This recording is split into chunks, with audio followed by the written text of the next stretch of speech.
Good morning, it's Monday the 12th of December.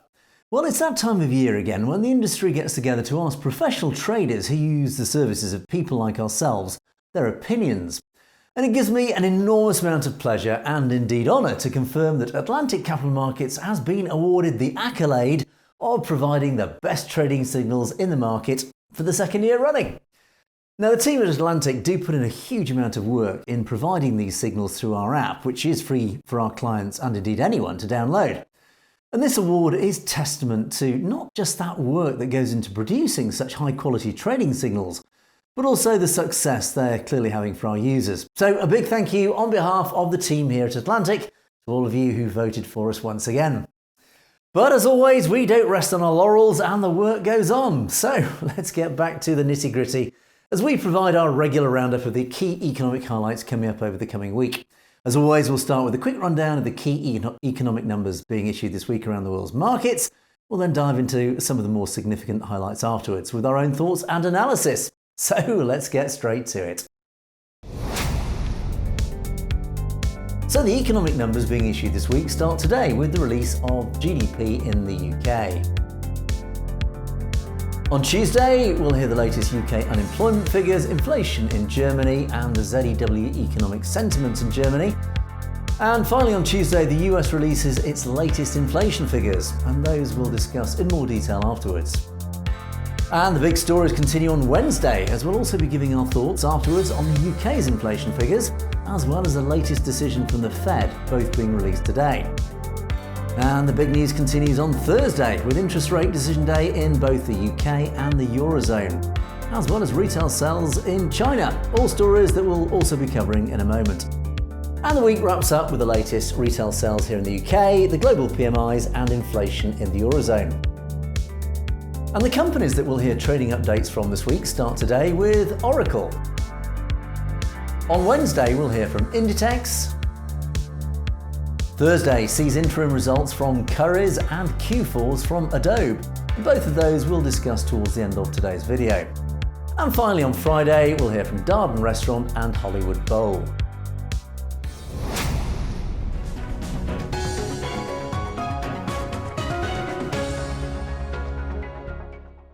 Well, this week is set to be a huge week as far as economic data and central banks are concerned, with the rate decisions from the Fed, the European Central Bank and the Bank of England, in addition to inflation data from the respective countries.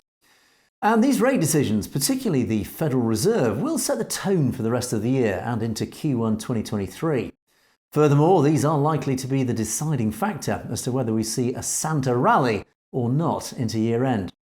So let's take a look at this week's biggest stories in more detail. Well, Tuesday sees the release of the latest consumer price index in the US. Well, in October, inflation in the US slowed by more than expected. Consumer prices rose 7.7% year on year. That's down from 8% year on year in October. Meanwhile, core inflation, which strips out more volatile items such as energy and food, rose to 6.3%, below expectations of 6.5%. For November, economists forecast that CPI will fall further to 7.3% and for core CPI edging down to 6%. And the data comes following PPI inflation for November, which also cooled. Cooling inflation is fueling expectations that the Federal Reserve could slow the pace of rate hikes from the December meeting. So this week, do keep an eye on the US dollar, gold and US indices. It's the UK's turn on Wednesday to release our own CPI figures. Well, UK inflation increased to 11.1% in October. That's up from 10.1% in September, mainly due to the energy price cap increase. And this meant household energy bills rose 11.7% and food inflation jumped 16.5%. While inflation in the EU and the US is showing signs of cooling, this is still not the case in the UK, with few signs of prices cooling or wage growth slowing. Hot inflation is likely to drive expectations of further rate hikes from the Bank of England, which is partly responsible for the strong rebound in the pound in recent weeks. Wednesday is also interest rate decision day over in the US. Well, following Fed Reserve Chair Powell's speech at the end of November, which he used to guide for a slower pace of rate hikes, Expectations are for the US Central Bank to hike interest rates by 50 basis points this time, taking the Fed fund rate to 4.5%. And this would be a downshift in the pace of rate hikes from a 75 basis point increase in the previous 4 meetings. Well, given the strong wage growth seen in the latest US jobs report of 5.1%, the market remains cautious that the Fed might not be able to slow that pace of hiking as much as it would like. The market is still pricing in a slim possibility of a 75 basis point hike. US CPI data is out ahead of this rate decision, but it is unlikely to deter the Fed from a 50 basis point move this month. However, cooling inflation could prompt a 25 basis point hike in January. And Thursday brings interest rate decision day to the Eurozone. Well, inflation in the Eurozone is showing signs of cooling. November's CPI fell by more than expected to 10% year on year. That's down from the record 10.6% year on year in October. PPI also fell steeply to 30.8% year on year. That was down from 41.9%. Expectations are for the ECB to raise interest rates by 50 basis points, following 2 consecutive hikes of 75 points. The central bank will also likely signal that more interest rates will be needed to tame inflation. Policymakers could also start to talk about quantitative tightening, although no action is expected until the end of Q1 next year. And here in the UK, the Bank of England also faces its monthly interest rate decision on Thursday. The bank will meet to discuss monetary policy as inflation in the UK is at 11.1%. That's a 40-year high, and as the UK economy is on the brink of recession. The bank has hiked rates at the past 8 consecutive meetings in its battle against inflation. In November, the bank raised interest rates by 75 basis points to 3%. This month, the central bank is broadly expected to raise interest rates by an additional 50 basis points, taking the benchmark rate to 3.5%. At the last meeting, the bank governor, Andrew Bailey, said that the market was overpricing the terminal rate. However, with few signs emerging that UK inflation is near a peak, could this be over-optimistic? And also on Thursday, Adobe is set to release Q4 results, and another record revenue figure could be on the cards as demand for both subscriptions and software continues to grow.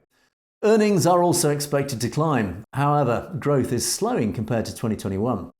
Wall Street is expecting revenue to rise 10% compared to the same quarter last year to $4.52 billion, thanks to double-digit growth in its digital media and digital experience segments. Subscriptions are expected to rise 10.6% from last year, making them the main driver of top-line growth.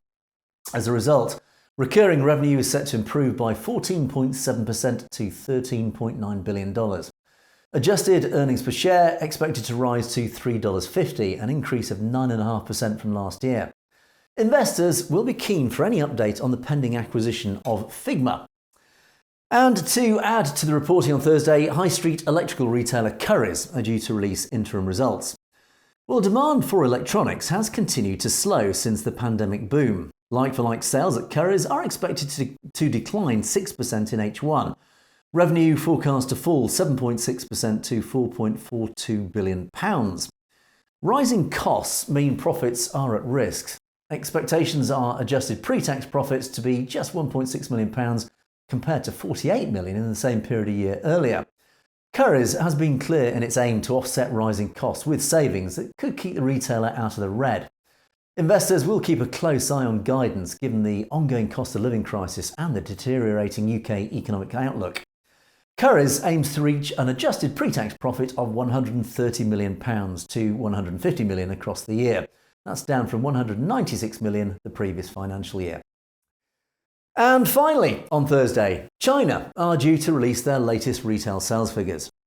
Well, recent data from China has highlighted the economic impact of the strict COVID measures on the economy. The latest trade data showed that exports collapsed, falling 8.7%, and imports also fell sharply by 10.6% as internal demand collapsed. The drop in internal demand could also be reflected in retail sales numbers. Well, in October, retail sales fell by 0.5%, which marked the first decline since May. In November, expectations are for a steeper decline of 3.9%. Industrial production is expected to rise by 3.9%, that's down from 5% in the previous month. So those are the big stories of the week. Let's wrap up with a quick look at the dividend announcements due out this week.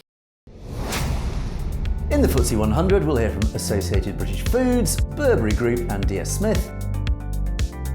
And in the FTSE 250, we'll hear from Mighty Group, Cranswick Discover IE Group, TR Property Investment Trust, Tritax Eurobox, Baltic Classifieds Group and Hypnosis Songs Fund.